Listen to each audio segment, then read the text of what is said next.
Well, it's been some time, and I needed the rest. The date is November 18, 2015. I'm at a point in Washington, D.C., where I'd done all I could do. It was in the hands of Congress to then act. And in that context, I started to ask myself, well, really, what is politics? Now, you've been back here in Washington all these many years. What is it really all about? Well, I've mentioned this once before, part way. It really boils down to how you divide the pie. And that means who gets the money.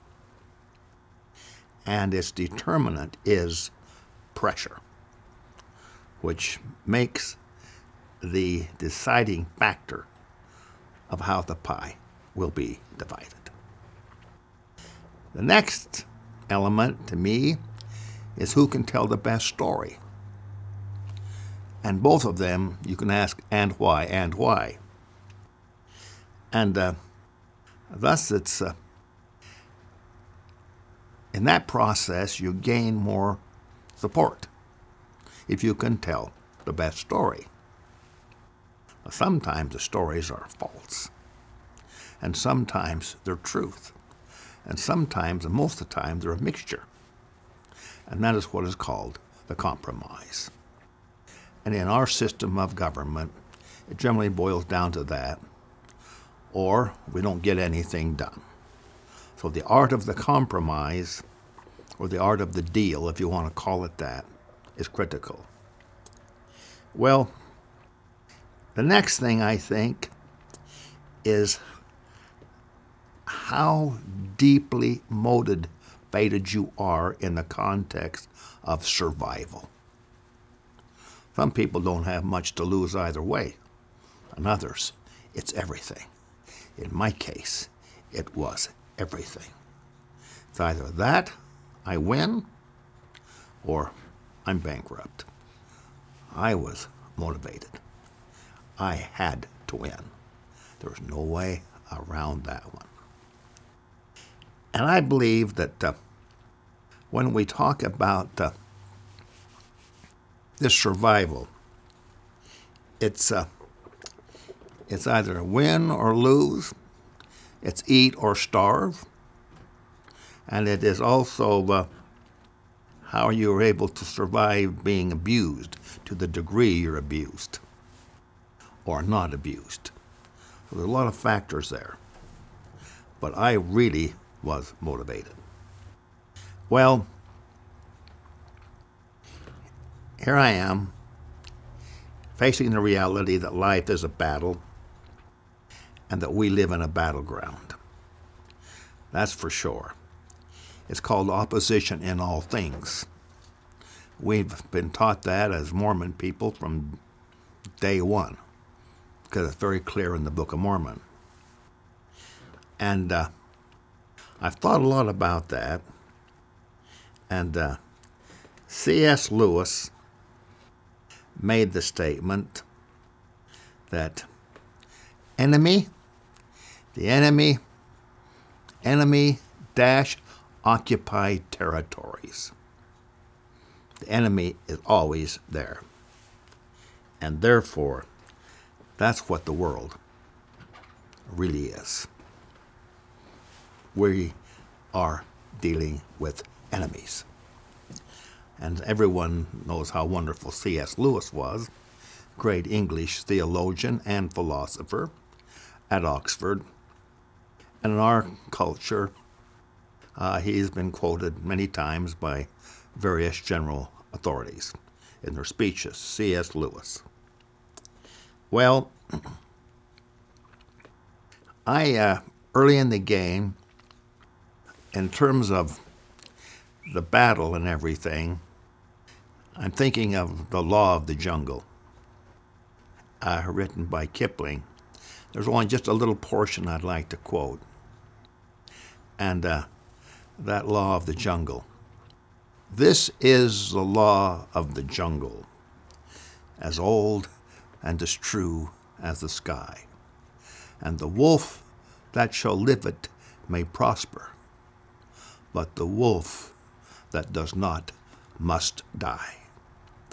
As the snake that curdles the tree trunk, the law runneth forward and back. For the strength of the pack is the wolf, and the strength of the wolf is the pack. You boil that all down, is that there's got to be support. No one survives alone, whether it's the pack or whether it's the wolf. They're integrated.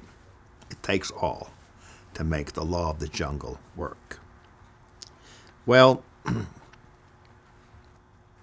I would like to illustrate this better than anything that I know of, that most everyone in their life, sooner or later, ends up in prayer.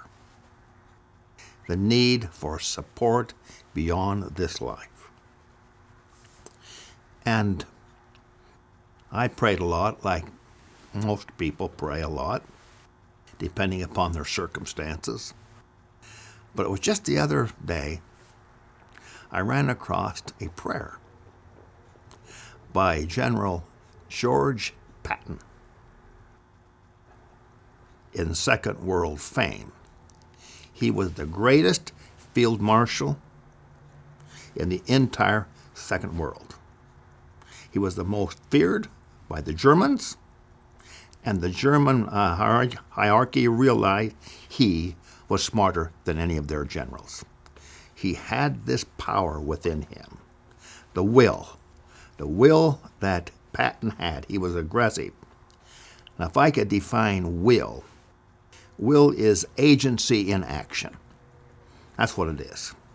Some people think things about, oh, I'd like to do this, and that's the end of it. Patton could act upon what he thought, and he was not afraid to act. He attacked. Where, for example, Montgomery, the British Montgomery, he would delay. We've got to make sure we have everything just right. We've got to make sure it's doubly right. We've got to make sure it's triply right. While he's thinking about making everything right, Patton's already gone out there and conquered miles and miles and miles of territory. But anyway, they reached a point in that Second World War that there's one desperate battle on the part of the Germans. And the Germans realized, and Hitler, I should say, concocted the idea, that in order to win this war, we have got to divide the Allied forces. But what we're going to do is we're going to take and force them to give way to us, and we're going to attack right up the middle and force half of them this way and half of them that way. If we can do that, then we can take and stop their advance. And so he devised this plan, got his best generals, his best tank commanders, and everything. It became known in history as the Battle of the Bulge. Now, he caught the Allies by surprise when that battle started. And they moved fast in dividing the Allies. Well, by the time they realized what was happening, Eisenhower flew from London to France to meet with the generals. And so how are we going to stop them? Well, only one way. And that was that they were smart enough not to meet Patton head on. They're going to go right in between Patton and the other generals. So that will be the dividing line. And the key spot was Bastogne. They had to take Bastogne, which is a little tiny place, but it was a key point. It was kind of like a central part. The Americans had quite a few people, soldiers that is, stationed at Bastogne, just in Belgium before you go over the German line. When they met, the question became, how are we going to get help? Patton had already figured out before the meeting what was to happen and how they could do it. And that was, we will take the Third Army and move it north and cut that charge by the Germans, cut them off. Now, at that time, there's a 101st Airborne Division, which is part of the Bradley Group, if I remember correctly, were stationed in Bastogne. And so, in order to save this division, he had to move up there. So in the meeting, he stands up, goes to the map, he does a lecturing. Patton does. Montgomery, Bradley, Eisenhower were all sitting there with their mouths open. And Patton took control of that meeting. He says, we will move our army up and cut the Germans off. Well, how long will that take? He says, I can have it done and be there by Christmas. That is just 2 weeks away. You mean to tell us that you believe you could take and move an entire army over 100 miles by Christmas? He said, yes. They all thought it was insanity. But they recognized we better take him somewhat serious, because everything he promises that he's going to do, he does. He's that good. Well, he starts to move. They called him blood and guts. These soldiers did. It's our blood and his guts. That's what they would say. But anyway, so he starts this. All of these, we're talking thousands of troops and all the tanks and the various equipment that's involved in this. They had to move the entire army north. Well, he gets just outside of Bastogne. He had promised they'd be there Christmas Day. This is now December 24th, 1944. And he's stopped by two things: the weather and the German resistance. He's just outside. He's not in Bastogne to save the 101st Airborne Division. He's not there. Well, he's a religious man. He reads the Bible every day. And he gave a prayer, and he wrote down the prayer in advance. I have a copy of this prayer. I'm going to only read excerpt to you that Patton gave and begged of the Lord. And I'd like to just got this right here. I'll turn this right here. It's the most amazing thing. Patton kneels, unfolding the prayer he has written for this occasion, and bows his head. Sir, this is Patton talking. The past 14 days have been straight hell. Rain, snow, more rain, more snow. And I am beginning to wonder what's going on in your headquarters. Whose side are you on anyway?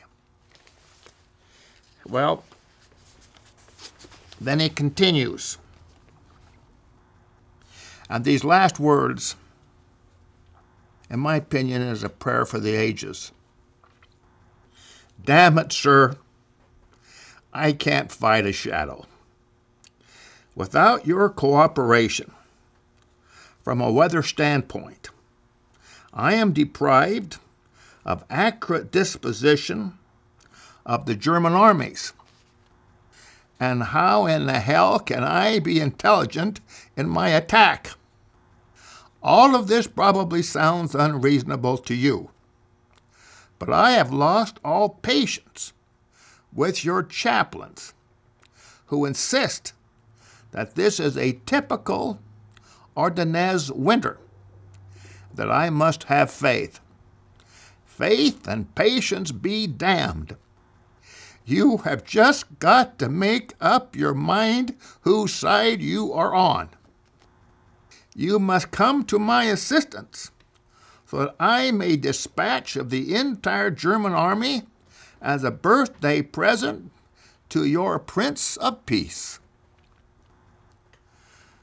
For all I request is 4 days of clear weather. Give me 4 days, so that my planes can fly, so that my fighter bombers can bomb and strafe, so that my reconnaissance may pick out targets for my magnificent artillery. Give me 4 days of sunshine to dry this blasted mud, so that my tanks roll, so that my ammunition and rations may be taken to my hungry, ill-equipped infantry. I need these 4 days to end von Rundstedt and his godless army to their Valhalla. I am sick of this unnecessary butchering of American youth. In exchange for 4 days of fighting weather, I will deliver you enough krauts to keep your bookkeepers months behind in their work. Amen. Well, at least he knew what he wanted. And at least he knew what he had to have. And it ended up